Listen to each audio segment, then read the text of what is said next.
Brothers and sisters, welcome back to the Behaviour Revolution Scriptures. In our last video we were seeing how it was like an origin story, wasn't it? Of how the 12 tribes of Israel were birthed, how Yaqub's children came into the world through not only his two wives Leah and Rachel, but also the servant wives Zilhah and Bilhah. So he had two wives and two servant wives, and he'd produced at this point 12 children, 11 sons and one daughter that we know about. And he was working for his uncle Laban, who was scamming him and cheating him at every point. So we're going to see now, because Yaqub's left, Yahusha said to him, "That's enough. You worked here nearly 20 years and you got your wives, you got your children. I'm going to bless you. I will be with you. Bugger off." So we're going to see what happens now. He's just spoken to his wives at the end of the last episode, and they've all agreed that wives hate their father too because he scammed them of the money at the bride price that was supposed to go, most of it was supposed to go to them. And they said, "Let's get out of here. Let's go and have our life with our husband and our families." So by this time, a lot of the sons are adults too, so they're probably starting to have families of their own. So he's starting to get quite a little sized, getting a good sized community happening under his own banner. So he's building his little empire. So Leah and Rachel agreed. So we're going to see what happens now when he leaves. Yaqub leaves Laban. And remember, these stories are to show us, to wash our minds to how Yahusha feels about certain things. Because in today's day and age, in the 21st century, we see so much going on in our faces that we become desensitized to how Yahusha sees things. Just like when Laban tricked Yaqub and gave him Leah instead of Rachel. He slept with her and made him his wife. Today, they'd be like, "You gave me the wrong woman, I want the other one, please." No, you can't, that's your wife now. "No, but I didn't ask it." "No, that's your wife, you slept with her. Sexual intercourse makes you married." So this is how Yahusha sees things, right? So he's told Yaqub to leave, get out of there. Go back to the land of your father, Yitzhak. So Yaqub gathered his wives and children and put them all on camels, and he drove all his livestock in front of him. He packed all the belongings and wealth he had acquired in Padan Aram, acquired with his uncle, and set out for the land of Canaan, to the land of his father Yitzhak. And Laban was out shearing his sheep at the time they all left. So Rachel crept into his house and stole her father's household idols, little klepto, taking them with her.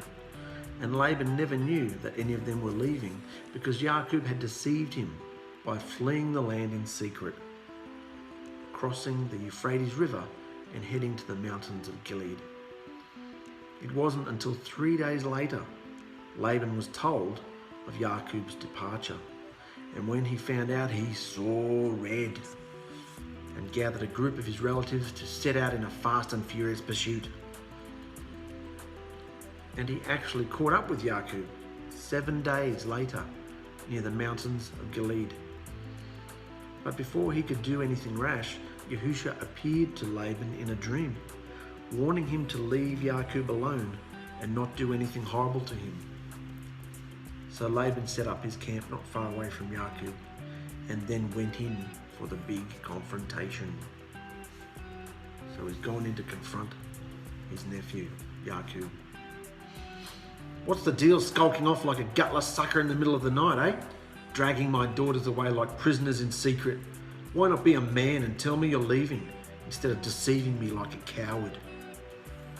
We could have feasted together with wine and singing and music, with tambourines and harps playing. I was not even able to kiss my daughters and grandchildren and say goodbye. You have acted so treacherously, my boy. I should rip you a new one and destroy you. But Yahuwah, the Elohim of your father Yitzhak, spoke to me last night, telling me to leave you alone. Now I can understand that you want to be back in the land of your fathers, but why would you steal my sacred idols that protect the wealth and security of my home, a place I welcomed you in? This was the thing about it wasn't just an idol as far as possession. This was the idol that's written down here. Let's go down to here. In that turquoise bit there. The person who had the household idols was also in charge of the family's wealth and authority. This was much more than just petty theft. Raquel was making a move for her father's future inheritance. Remember, the sisters weren't impressed with the father taking the bridal money, the bride price, and spending it himself. So she's just taken his idols, which means one day she'll be in charge of his fortune, if there's any left. So I should rip you a new one. But Yahuwah told me not to. Why would you steal my sacred idols that protect my wealth and my home, a place I welcomed you in? And Yaqub responded, I left without telling you because I was afraid that you'd take your daughters back by force. But as for your household idols, I don't know what you're talking about. Go and search everyone in our camp and see for yourself. If anyone stole them, then let their blood be shed. And while you're at it, if you find anything else that you think is yours, show it to us all, and you can have it back. Yaqub didn't know it was Raquel who stole the idols. And the person who had the household idols was also in charge of the family's wealth and authority. This was much more than just petty theft. Raquel was making a move for her father's future inheritance. Laban went into Yaqub's tent to search there first, then into Leah's, and then the tent of the 2 servant wives. And after he found nothing, he went into Raquel's tent, who had hidden the idols in her camel's saddlebag, which she was sitting on. When Laban had thoroughly searched her tent, he signaled for Raquel to get off her camel. But she said, "Oh, I can't get up right now. It's that time of the month." So Laban left her alone for fear of becoming unclean. That was a big thing in those days. You couldn't be anywhere near blood, particularly the blood of a menstrual cycle that made you unclean. That's why when they were in the wilderness, the women had to go outside the camp while they were doing that for fear of infection and spreading any kind of diseases. So Laban left her alone for fear of becoming unclean and continued his search, but found no household idols. And Yaqub was fed up with this abuse. "Why are you so desperate to get me? Chasing me through the desert for 3 days like some freaky madman. Am I a criminal? What is my crime against you? You have rummaged through everyone's stuff, and what have you found? Please show us all. For 20 years I have been with you, looking after your flocks, and in all that time none of them ever miscarried.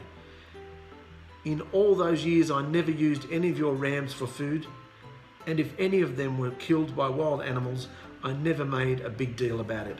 No, I took every single loss myself, and you made me pay for every single stolen animal. I worked through the scorching heat and through cold and sleepless nights. Yes, for 20 years I slaved in your house. I worked for 14 years earning your 2 daughters, and then 6 more years for your flock. And you changed my wages 10 times. In fact, if Yahuwah wasn't with me and blessing me, you would have kicked me to the curb years ago. But Yahuwah, the Elohim of my fathers, has seen your abusive behavior and my loyal hard work, and that is why he appeared to you last night and told you off." Told you off, mate.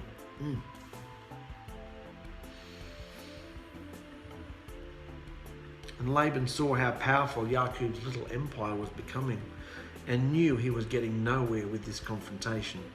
So he decided to sweep it all under the rug and instead ensure his future safety, saying, "Everything you have, these women, children, flocks, they're all from me. But what can I do about any of that now?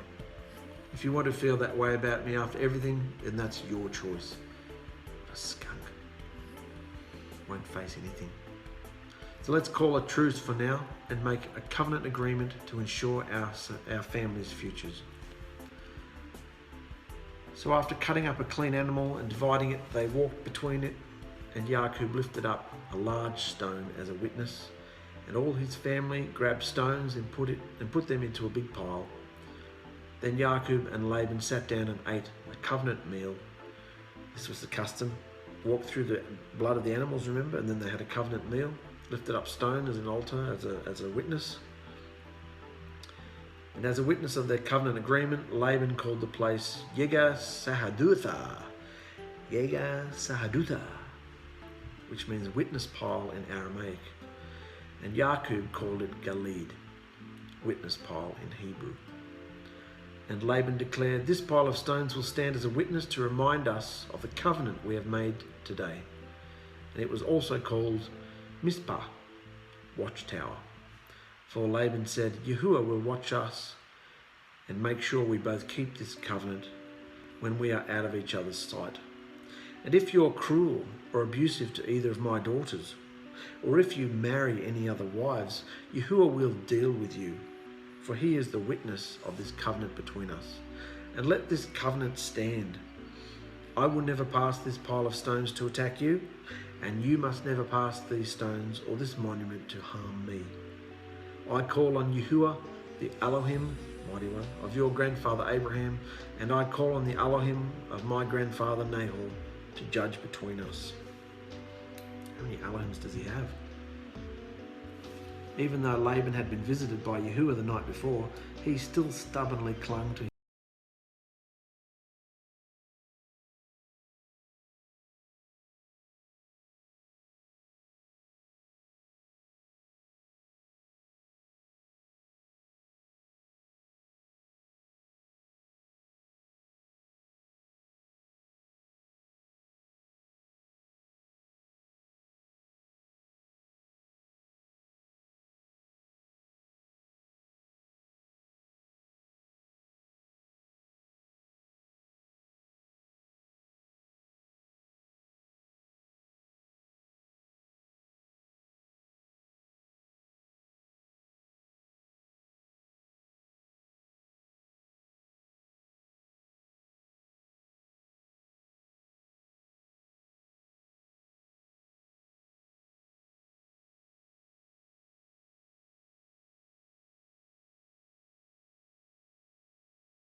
is big enough to split into two large groups.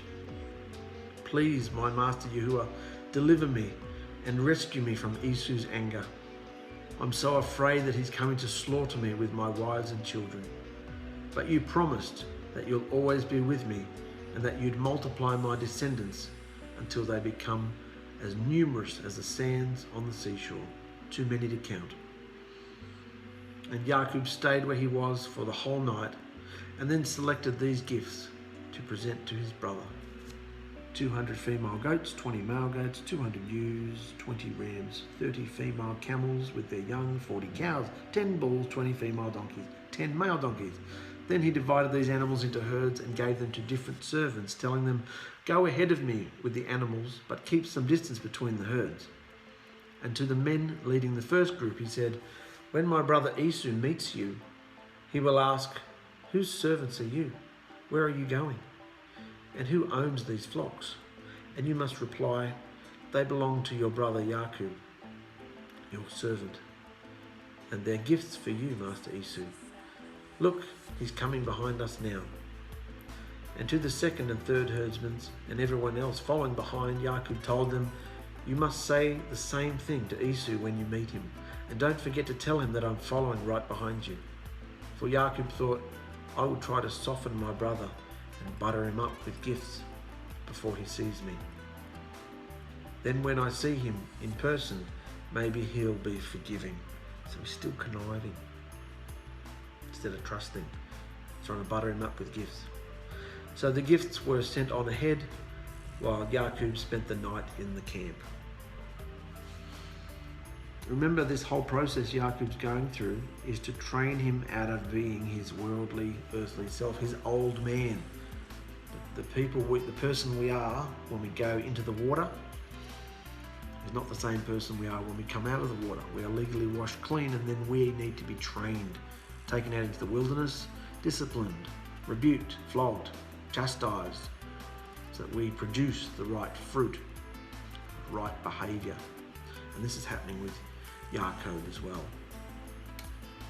He's had all this life experience out in the world with his uncle, and he's had children and he's got wives, and now he's petrified that his sins are coming back to haunt him from his brother. So he separated his camps, sent them all off on their way, and during the night Yaakov took his 2 wives, servant wives, and his 11 sons and crossed the Jabbok River with them. And after getting them all safely to the other side, he sent over all his possessions. Then Yaakov was left alone in the camp. So he's all alone in the camp. And Yahusha appeared to him as a man who Yaakov didn't recognize in the dark. And he wrestled with him all night. So in order to wrestle with him, he must have appeared as a flesh and blood man, mustn't he have? Yahusha can do anything. This is why I've called him Yahusha, because Yahusha is the physical representation, even just the visual representation of the Father. If you can see him, or if you can feel him, or wrestle with him, that's Yahusha. If it's all about deliverance, which he is, this is Yahusha. Yaakov was left alone in the camp, and Yahusha appeared to him as a man who Yaakov didn't recognize, and he wrestled with him all night. But when Yahusha saw that Yaakov wouldn't let him win the match, he touched Yaakov on the hip. He just punched him in the hip, basically. Just like touched him, like this surge of energy. He touched Yaakov on the hip, wrenching it out of its socket. Then Yahusha said, "Come on, that's enough now. Let me go. The sun's about to rise." But Yaakov said, "Forget it. You're staying right here until you bless me." So he must have had some idea who he was. He wanted to bless him. And Yahusha said, "What's your name?" "Yaakov," he replied. "Not anymore, it's not. From now on you will be called Yisrael, because you have wrestled with me and with men, and you have overcome." "And what's your name?" Yaakov said. "Why do you need to know my name?" Yahusha asked, before speaking words of blessing over him. Then Yaakov named the place Penuel, which means face of Yahuwah. For he said, "Ooh, what's happening here?" He named the place Penuel, which means face of Yahuwah, for he said, I have definitely seen Yahuwah face to face, and yet my life has been spared. So he said it to himself, I've seen Yahuwah face to face. And when the sun was rising, Yaqub left Penuel, and he was limping because of the injury to his hip. And most agree that he limped for the rest of his life. He had a limp after this encounter with Yahusha. And even today, many religious people don't eat that this is all rubbish, but who cares? Religious people doing all this stuff. Religious people don't eat the tendon near the hip socket because of what happened that night when Yahusha touched Yaqub's hip. That sounds like religious people, doesn't it? Let's not eat the tendon near the hip socket so that we remember what happened to Yaqub's hip. You're rubbish, you know. Get with the context, eh?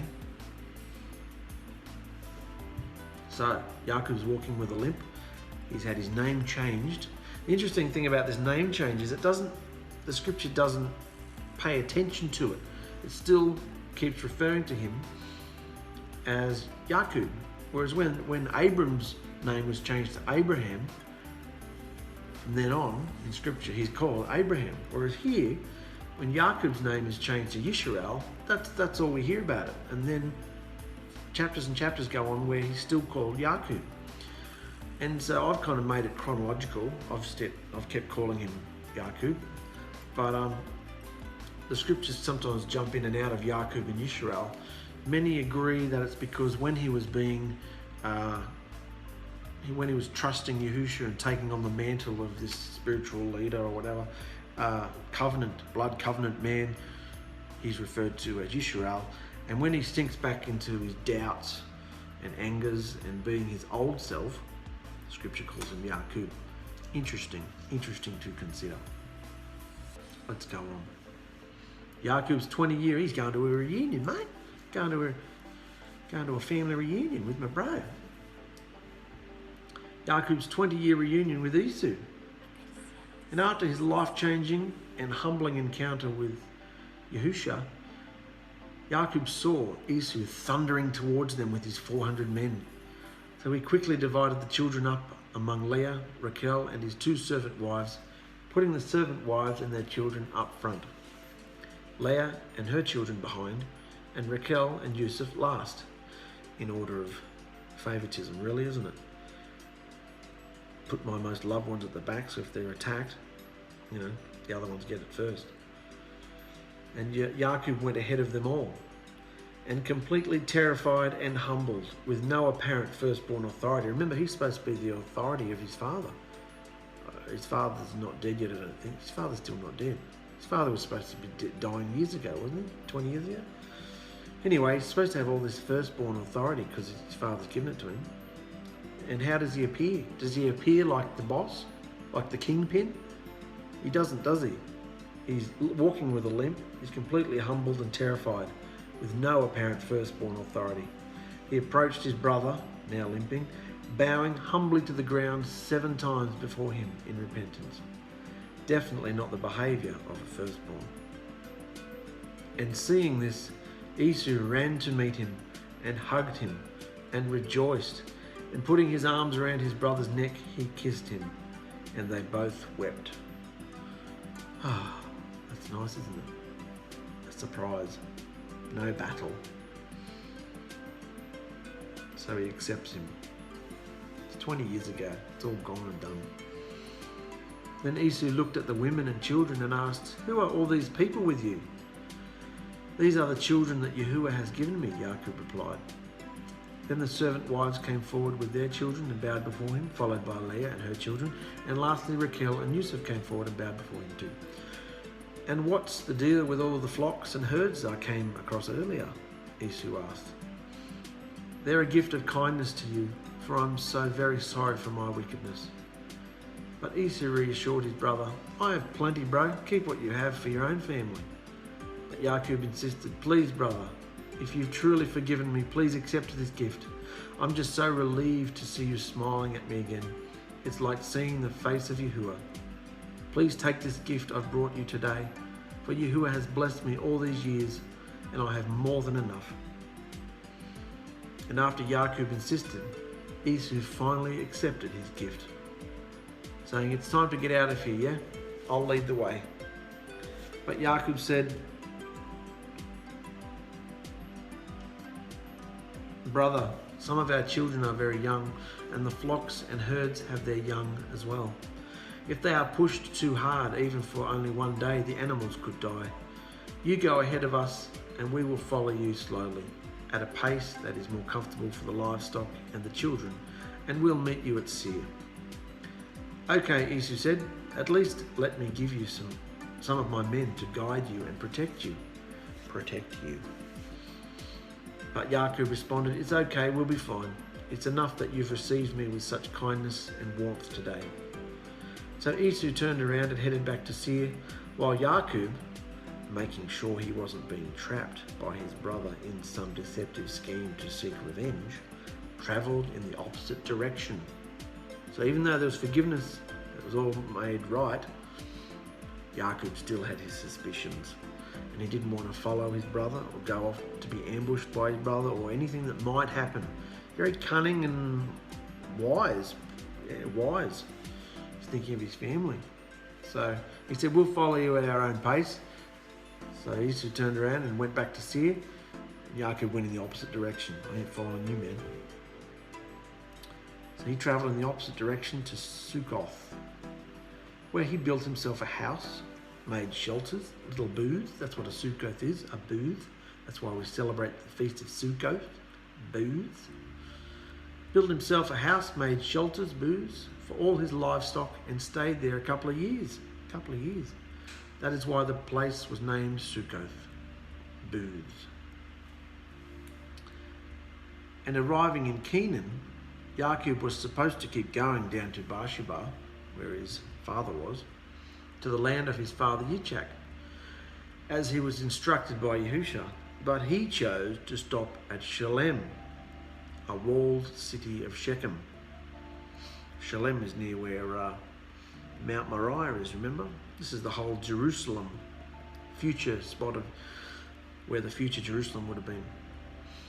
So he was told by Yahusha to go back to his father's house, Beersheba, but he chose to stop at Shalem, a walled city of Shechem, and they set up camp just outside the town, one of his grandfather Abraham's favourite spots. And Jacob actually bought the land that they were staying on from the family of Hamor, the father of Shechem, for 100 pieces of silver, and then he built a stone table altar and named it 𝗓𝒾, which means, "How mighty is Yahuwah, the Elohim of Yisrael." For this was the exact place that his grandfather Abraham had met Melchizedek, king of Shalem and high priest of 𝗓𝒾. What about that? So it's all geographic, these altars, and he was travelling past the same place that he knew his grandfather had met Yahusha. So I want to meet him too, so I'm going to rebuild. The stone table may have been knocked down in the time, so he built up the stone table altar again, named it 𝗓𝒾, "How mighty is Yahuwah, the Elohim of Yisrael." For this was the exact same place his grandfather Abraham met Melchizedek on their way home from battle. Remember? This prophetic event shows us that just as Yahusha, the deliverer, Melchizedek, was a high priest unto Yahuwah, Yisrael would become the same, kings and priests to the nations. We're going to see that happen in chapters to come. This prophetic event shows us that just as Yahusha, the deliverer, was a high priest unto Yahuwah, Yisrael will become the same, kings and priests unto the nations. So, where are we? Half an hour? Yeah, we can keep going. Let's keep going. Just keep swimming. Jacob's daughter Dinah. This is a bit of a sad story, but it happens because Jacob stopped in Shechem. He didn't keep travelling down to Beersheba where he was told to. He stopped in Shechem. And remember, even though he's having this encounter with Yahusha and meeting him here and there, we don't know what he's teaching his children about. We don't know what he's put into his children about the understanding, do we? Because I don't know, I get the feeling that the intensity of this covenant that he's made with Yahusha, it doesn't seem to be as intense as Abraham felt Abraham trained his family and all this. Yaqub's daughter Dinah. We're going to go into this interesting side story here. One day Dinah, who's now a teenager obviously, older, she's not a child, the daughter of Yaqub and Leah. She was bored and wanted some excitement and adventure. So she left the protection of her home and went into the city, attending a local pagan feast.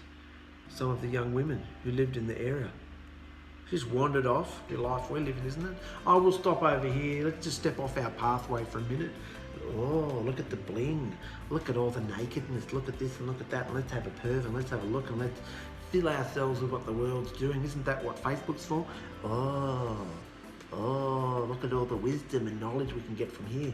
I'm in a salon all day. So all people talk about all day is what they've heard and seen and learned, and I'm just inside myself going, oh. You know, like, it's just rubbish, you know, madness. Everybody's into the world, what the world says and what the world thinks, and the world knowledge and the affairs of this life and what's going on here and what's going on there, and the weather. Oh, how long do we talk about the weather? You know, like, I can't wait till the weather is deity. Ever since mankind left the garden, they had worshipped many different deities, believing that each one's power was very territorial. Even though Yaqub had met Yahusha, it's still very possible that he thinks there are other deities too, which is why Yahusha is always reminding him which Elohim he is. It's a very superstitious culture, and Yahusha never asked Yaqub to build an altar while living up with his uncle in a different territory. But now that he's back in Canaan, Yahusha's promised land, Yaqub probably believes that Yahusha's power is restricted to this place, because that's the time he's encountered him and met with him. And of course, this theory will soon be blown apart in Egypt. A big theme of the next book we're going to go into, Exodus, is Yahusha proving that he is the one and only Elohim. He doesn't have that kind of emphasis in Bereshith, Genesis. He's kind of just speaking one-on-one to people and dealing with one person at a time, and he's building up his blood covenant, and he's growing his chosen family, which is through Yaqub, the 12 tribes of Israel. So it takes different emphasis right now. He's allowing this mindset, and he just reminds him when he talks to him, I am the Elohim of your grandfather Abraham, your father Yitzchak.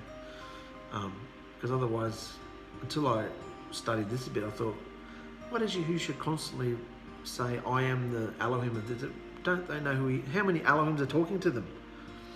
Obviously none, but unless they're talking to unclean spirits, which is not off the cards. But their mindset is very pagan, and they're into idolatry. There's deities for everything. Deity for your crops, a deity for your sheep, a deity for your household, deity for your wealth, deity for the river, there's deities everywhere, which we're going to see as we go into Egypt. And Yahusha attacks all of them.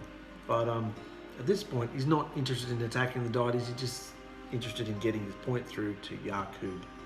Go home.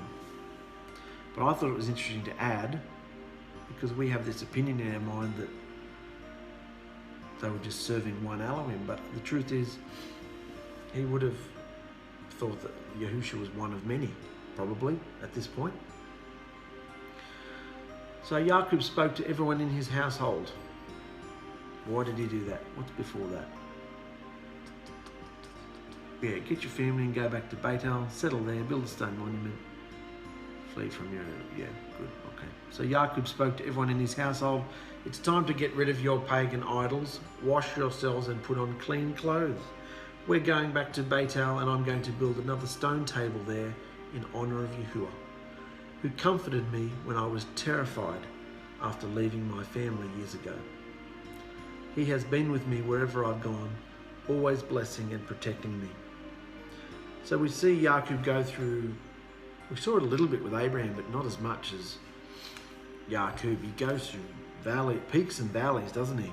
One minute he's Yisrael and he's, you know, Yahuwah has protected me and, you know, this and that. And then the next minute he's like sinking right low, trying to be, you know, impressive to the nations. He's trying to have a good reputation with the king and his son, and he's, You know, he's not really even telling his sons off for the bloodbath. He's just more interested in his reputation and, you know, afraid that they might retaliate, you know, which he still is. He's still afraid that they're going to retaliate right at this point. So the whole family cleansed themselves and gave Ya'qub all their pagan idols and earrings.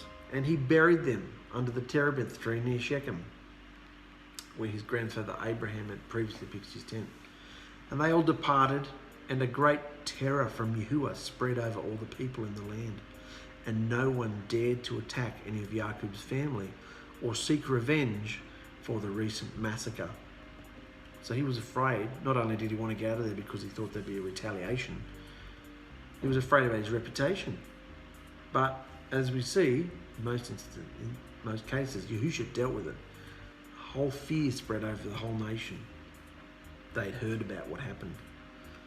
No one acted out against the family or sought revenge for the recent massacre. And eventually Ya'qub and his household arrived at 𝗪𝗏 in Canaan, about 40 kilometers. He traveled about 40 kilometers. And Ya'qub built another stone table there, renaming the place 𝗪𝗪𝗪𝗪, because Yahusha had first appeared to him there. That's the ladder dream, where he was fleeing from his brother Esau. So you're starting to get familiar with the locations, guys. Yahusha kind of is acting kind of territorial in this case. He's allowing people to meet with him, have encounters with him through these stone table altars. That's how he dwells with them. And this is, of course, like a blueprint, a pattern for what's going to happen in the tabernacle and the temple, and of course, in our vessels today. So it's all about the covenant house, remember, getting back to the Garden of Eden with the tree of life. Yahusha is the tree of life. Communing, having the loving family in the protective family home, covenant home. So all these things tie in, the whole idea of the stone table altar. It's pretty clear in this era that geographic locations were closely associated with divine visits from Yahusha. And so frequent attempts were made by men to reconnect by going back to the same memorable locations, in this case, 𝗪𝗏. I mean, if you go back to another city, like if I go back to Sydney at times, we're like, oh, let's go back, let's drive past this house, let's drive past that house, that's where we used to live, that's where our friends used to live, let's go and see these iconic locations, things that mean something to me, you know, things that mean something to you.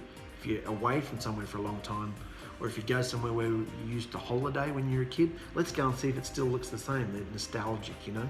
Well, it's like this. If Yahusha met you, whew, you know, when you come back around again, we're going to go back to the same place.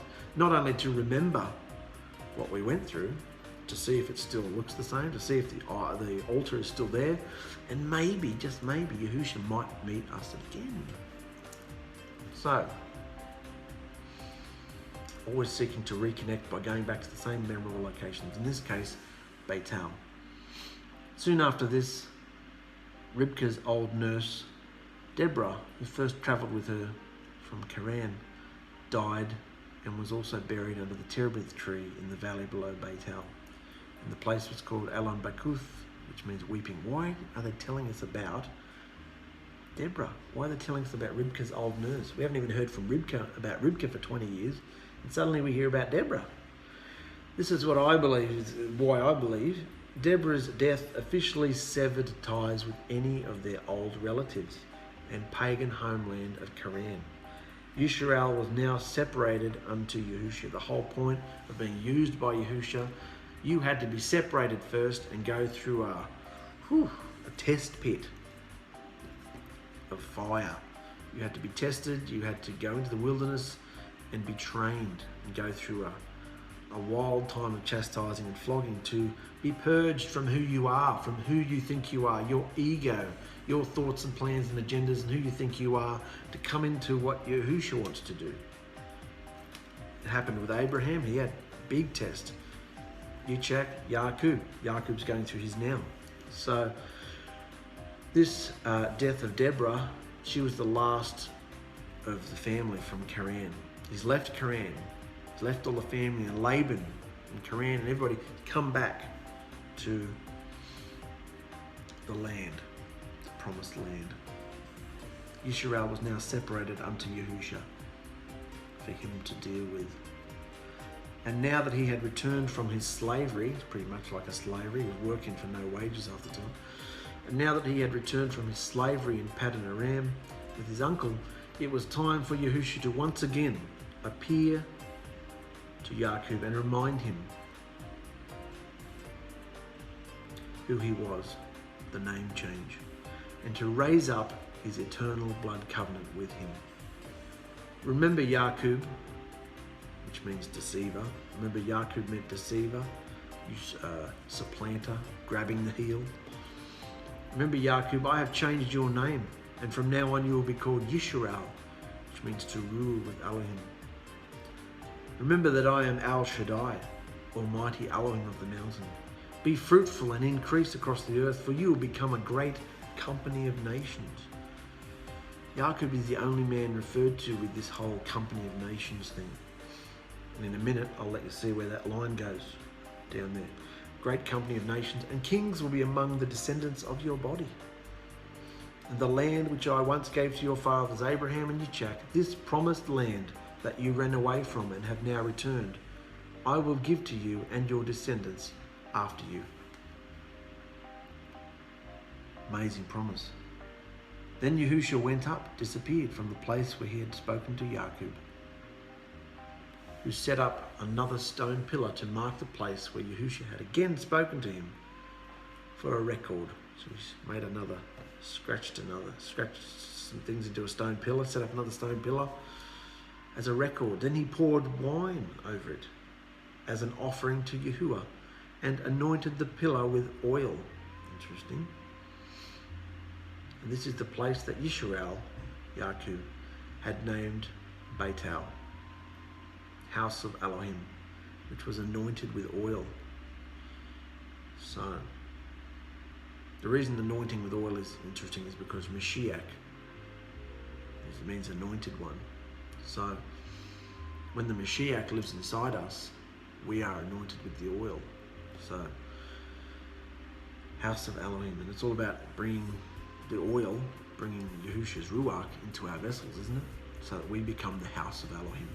Because Yahusha had now spoken to him twice there. So you see the patterns, that these are just the foundational steps and patterns, recipes, patterns that are going to be expounded on in future generations, in future books. And Yahusha, of course, is going to breathe life into all this. That's why he's bringing all these little pieces of the puzzle. So back up here where it said, you will become a great company of nations.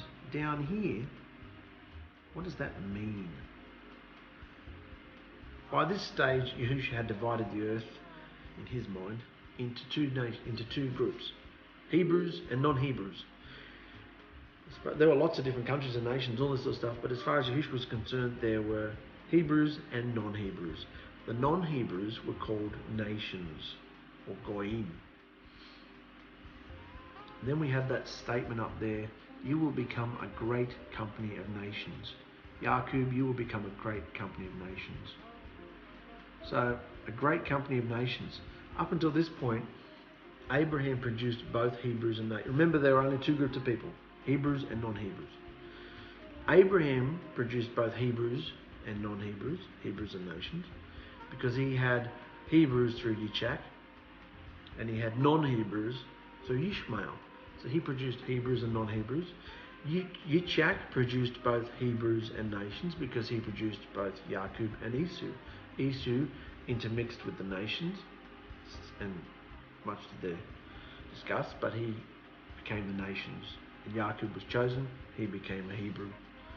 Continuing the Hebrew line. So both Abraham and Yitzchak had both Hebrews and non-Hebrew descendants. However, Yaakov only produced Hebrews. None of Yaakov's children were ever considered nations. They were all Hebrews. And of course we know they were the 12 tribes. They would become the 12 tribes of Yisrael. And if you're new to all this experience, you've freshly been immersed and haven't read the scriptures right through, that's okay. I'm allowing for your understanding as we go through this. just opening the story bit by bit by bit, revealing parts as we go, because these are all foundational steps that will be built upon. At this point in the story, you only need to know that there were 12 men, 12 sons. In fact, there aren't 12 sons yet. There's 11 sons and 1 daughter, but there will become 12 sons. Benjamin hasn't been born yet. Benjamin hasn't been born yet, man. So, there we go there, the birth of Benjamin there. Yeah, we're not going to go into the birth of Benjamin yet, because we've hit an hour. That's enough. So the point now is Yaakov has gone full circle. He's gone through a massive, he's left his home, gone up to Padan Aram, worked and slaved with his uncle Laban, and gone through a fire pit and a crucible of agony. He's been trained and purged. He's even wrestled with Yahusha and been whacked in the hip, and now he's walking with a limp. So he's not the man he used to be, and that's the whole idea. His ego's been stripped. His behaviour he steps in and out of good and bad behaviour, and so he's still being trained. Can you associate and identify with any of Yaakov's journey? I know I can. The person I was when Yahusha called me was wicked, you know. The person I still am is wicked, but the whole point of Yahusha coming into me, coming into you, and putting us through this Hebrews 12 experience to train us, flog us, discipline us, rebuke us, so that we produce good behaviour. They're the only works that Yahusha is interested in. Good behaviour. And good behaviour is any behaviour that he considers, that he tells us to do. Love, joy, peace, patience, kindness, goodness, trustworthiness, gentleness, self-control. They're all the fruits of the Ruach that need to start coming from our vessel. If you're not producing those, what use are you to Yahusha? And any branches that are not useful get cut off. So if you're not useful, if you're not producing the good behaviour, will you be attached to the vine, kept in the vine? Yahusha is the vine. So I'm thoroughly enjoying going through this, brothers and sisters, and the gems that Yahusha is revealing to us through this is just phenomenal. So next chapter, we're going to go into the last part of Yaakov's family, the birth of Benjamin and the death of Rachel. So stay strong, brothers and sisters. I love you. Keep going. Bye. If I'm overcome in this world, I will gain your crown.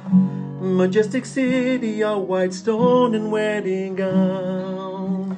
Yahusha, train me in your living words and breathe your truth.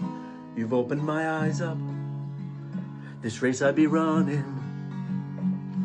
Now I'm overcoming for you. Embracing your disciplines, listening to your voice today. I'm trying to only speak when you give me words to say. Yahusha, I was once asleep, oblivious to you. I was in the arena, wallowing beguiled. Then you ran out to rescue me. So I'm overcome in this world, I won't let you go. No matter how high the mountain top or valley low. Yahusha, I felt no deeper purpose sitting at your feet. My wonderful Savior, precious Redeemer. Now I'm overcoming for you. No matter what the freaks say, I shall not be moved. I ain't turning back. 'Cause Yahusha, you are everything to me. And I plant my feet on every word that proceeds from you. And when I do, all the noises fade. Then you look at me and you tell me to keep going, son, and how proud you are, and just how much you love me. So I'm overcoming this world, I will gain your crown. Majestic city, a white stone and wedding gown. I'm overcoming this world, I won't let you go. No matter how high the mountain top or valley low. I'm overcoming this world, I won't let your white stone and wedding gown. I'm overcoming, I won't let you go. No matter how high the mountain top or valley low. You're sure I've never felt so deep a purpose sitting at your feet. My wonderful Savior, precious Redeemer, you've opened my eyes up, this race I be running.